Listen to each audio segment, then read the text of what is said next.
Assalamu alaikum wa rahmatullahi wa barakatuh. Welcome back students to the online classes of Iqra Fast by Secondary School, a project of Iqra Education System. Dear students, in the last video we learned about narration part 1, in which I told you the definition of narration, what is indirect narration and what is direct narration. And then I told you about the 5 steps to indirect narration. You can look at the board in front of you. We have 5 steps to indirect narration. If you want to change a direct sentence into an indirect sentence, you have to go through these 5 steps to make an indirect narrative sentence. As I told you, and I am recapitulating you, a sentence of direct narration has 2 parts. The first part is called reporting speech, the second part is called reported speech. In order to make this direct sentence into indirect sentence, we have to make 5 changes in 5 different steps. Step number 1, change of verb. Step number 2, change of commas. Step number 3, change of pronouns. Step number 4, change of tense. And step number 5, change of adverb. We studied step number 1 and step number 2 in the last video. I told you how to change verb and how to change commas. If you remember, I told you that change number 1 and change number 2, these 2 changes depend upon the type of sentence or the kind of sentence given in reported speech. In this speech, inside the inverted commas. If this reported speech is declarative sentence, you change said to into told and commas into that. If this reported speech is an interrogative sentence, you change said to into asked and you change commas into either if or WH word. If a sentence in reported speech is an imperative sentence, you change said to into requested or ordered and you change commas into to. And if the reported speech is an exclamatory sentence, you change said to into exclaimed with and commas into that. This was all about change number 1 and change number 2, which means step number 1 and step number 2. In this video, I am going to explain you step number 3, step number 4 and step number 5. So first we will go through step number 3, change of pronouns. Step number 3, change of pronouns. In change of pronouns, we use SON technique. S-O-N. This is an acronym of subject, object, no change. How we apply this SON technique on change of pronouns, I am going to further explain you. Before we go on to understanding SON technique for step number 3, change of pronouns, I want to tell you something about pronouns more in detail. We have 7 personal pronouns: I, we, you, they, he, she and it.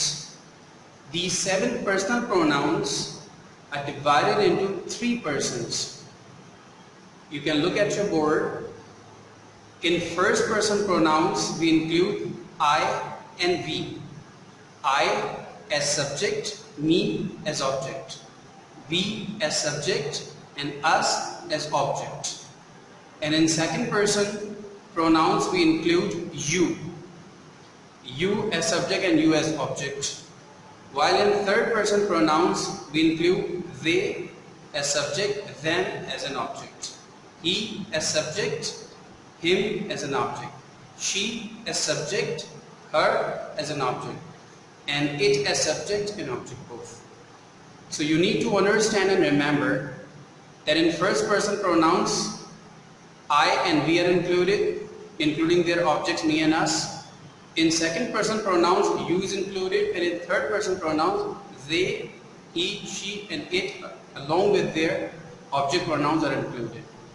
So now you need to remember this, because further ahead in explanation I am going to repeat these terminologies of first person pronouns, second person pronouns and third person pronouns. So you should remember what I mean by first person pronouns, by second person pronouns, and what I mean by third person pronouns.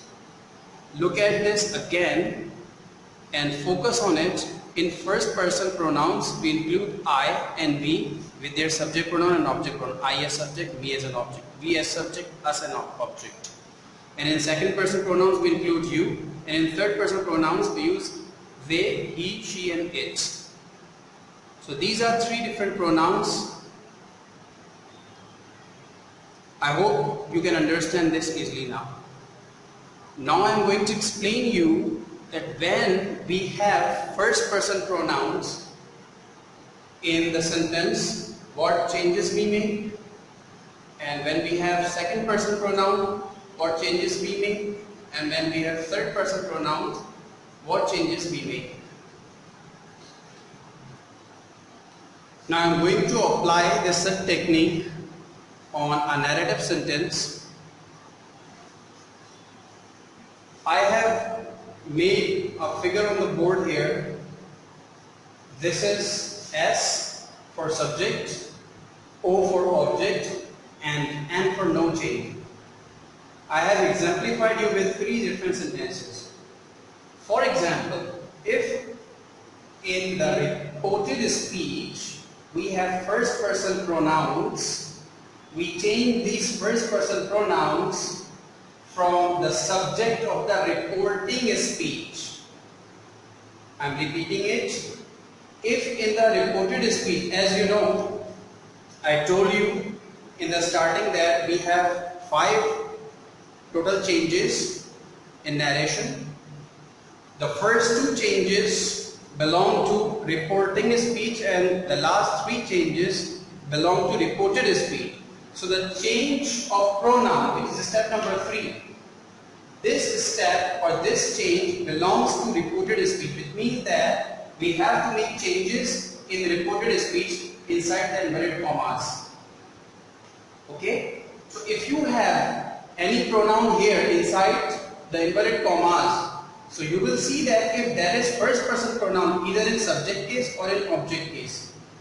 If there is first person pronoun here inside the inverted commas, you change this first person pronoun from the subject of the reporting speech. And if you have second person pronoun inside the inverted commas, you change the second person pronoun from the object of reporting speech. You see, these pronouns are inside the inverted commas and these are reporting speeches. Reporting speech here and reporting speech here. If you have second person pronoun in reported speech, you will change second person from the object of reporting speech. And if you have third person pronoun inside the inverted commas in reported speech, you make no change. There is no change in third person pronoun. I am repeating this whole process again. If you have first person pronoun in reported speech, you will change this first person from the subject of the reporting speech. You see? And if you have second person pronouns here inside the inverted commas in reported speech, you change second person pronoun from the object of reporting speech. And in the case of third person pronouns, you do no changes. I will now explain you with the help of example. I have written example number 1, first person pronouns.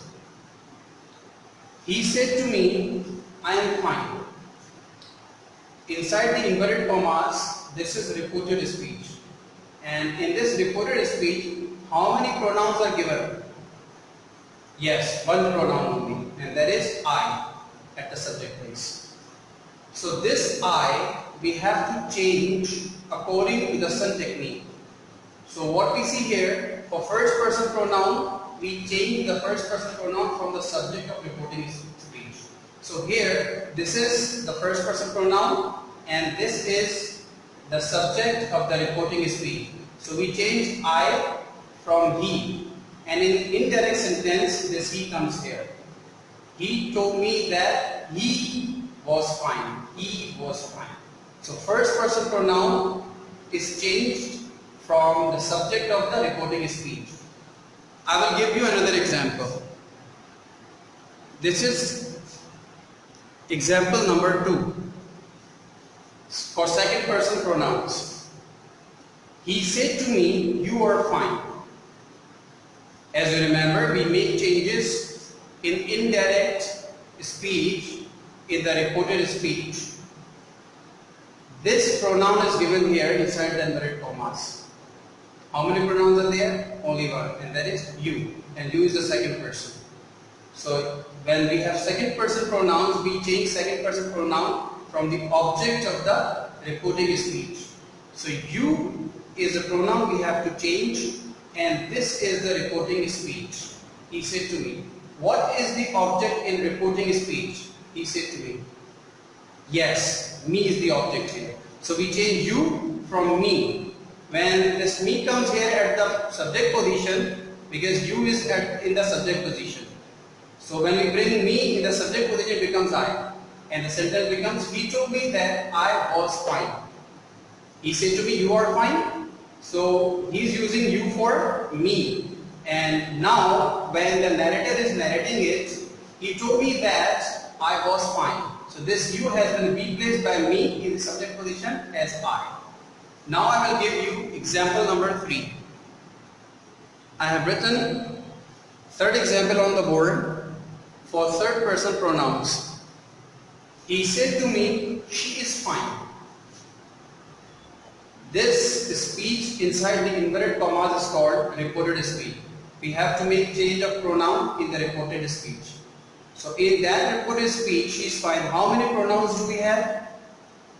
Yes, one pronoun, and that is she. So we are changing she as per the rule of CERT technique. When we see on CERT technique, so we find that for third person pronouns we make no changes. So she will come as it is without any change. He said to me, she is fine. He told me that she was fine. You people can do some more practice through different sentences using first person pronoun in reported speech, and second person pronouns in reported speech, and third person pronouns in reported speech. And you can keep this image before you, the image of some technique, that when you have first person pronouns in reported speech, you will make changes from the subject of the reporting verb. And if you have second person pronouns, you make changes from the object of reporting speech. And if you have third person, then you make no changes. Now we will move on to step number 4, which is change of tense. This is step number 4, change of tense. How we change the tense when we are converting a direct narrative sentence into an indirect narrative sentence. There are 2 columns in front of you on the board, one for direct narration and one for indirect narration. If you have present simple, before going ahead, I would like to remind you, we are making this change of tense in the reported speech, in the second part of the direct sentence. You remember? I will show you for a while. Here you can see, these are the 5 steps we have to go through in order to convert a direct narrative sentence into an indirect narrative sentence. So step number 4, change of tense. Now you remember, this step number 4 belongs to reported speech. It means this speech, reported speech. If the tense here is in present simple, present continuous, present perfect, or any other tense, so when we are converting this sentence into an indirect narrative sentence, so what changes we will make onto the tense or the verb of that sentence? Let's get back to the previous image, the chart what I have drawn on the board. Here you are. So if you have present simple in reported speech, so in order to convert the sentence into indirect, you will convert this present simple into past simple. If you have present continuous in reported speech, you will convert it into past continuous. If you have present perfect in direct narration, So in indirect narration, you will change this present perfect into past perfect. Same as if you have present perfect continuous, you will carry it to past perfect continuous. So it's very simple. For the present tenses, what you do, present simple goes to past simple, present continuous goes to past continuous, present perfect goes to past perfect, present perfect continuous goes to past perfect continuous. Now let's take a look at the past tenses. Past simple goes to past perfect and past continuous goes to past perfect continuous. How easy it is. Present simple into past simple, present continuous into past continuous, present perfect into past perfect, present perfect continuous into past perfect continuous. And past simple into past perfect, past continuous into past perfect continuous. While the remaining two tenses, past perfect and past perfect continuous, we make no change, we use them as they are. Past perfect is used as it is and past perfect continuous is also used as it is. No change. Now let's take a look at the future tenses. In short, I have written here, if we have will, which means future simple in direct narration. So when you are taking this sentence into indirect narration, you change will into would. If you have will be, you make it would be. If you have will have, you make it would have. If you have will have be, you make it would have been. So future simple will becomes would, future continuous will be becomes would be, future perfect will have becomes would have, and future perfect continuous will have been becomes would have been. We make no changes in the rest of the part of auxiliary verbs of future. We only make changes in the will. Will becomes would, be that it is alone or it is with be, with have or with have been. So if there is will, it will be would. Will be, would be, will have been, would have been.